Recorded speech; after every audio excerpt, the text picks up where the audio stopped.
दोस्तों नमस्कार दोस्तों, लेकर आ गया हूं नया वीडियो। इस वीडियो में बताने वाला हूं शिवानी सिंह के बारे में। जी हां दोस्तों, भोजपुरी की सुपर स्टार गायिका शिवानी सिंह का घर कहां है, कहां से बिलोंग करते हैं और इनका कौन सा हिट सॉन्ग है, यानी पूरा जानकारी देंगे इस वीडियो में। तो इस वीडियो को पूरा जरूर देखिए, बहुत ही ज़बरदस्त और सबसे अलग वीडियो लेके आ चुका हूँ।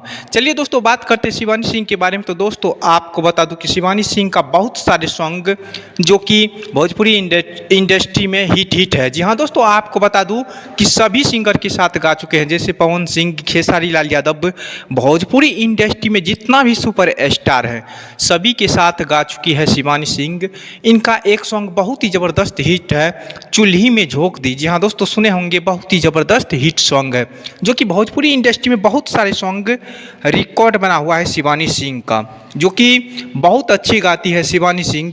शिवानी सिंह के घर की बात करें तो दोस्तों आपको बता दूं कि शिवानी सिंह का घर जो कि बिहार की बक्सर जिला पड़ता है। जी हाँ दोस्तों, बक्सर जिला से बिलोंग करते हैं शिवानी सिंह और आज के डेट में बहुत बड़ी सुपर स्टार गायिका बन चुकी है। इनका फैन फॉलोइंग और पहचान बहुत ही ज़्यादा हो चुकी है आज के डेट में। तो जी हाँ दोस्तों, यही रहा शिवानी सिंह के बारे में।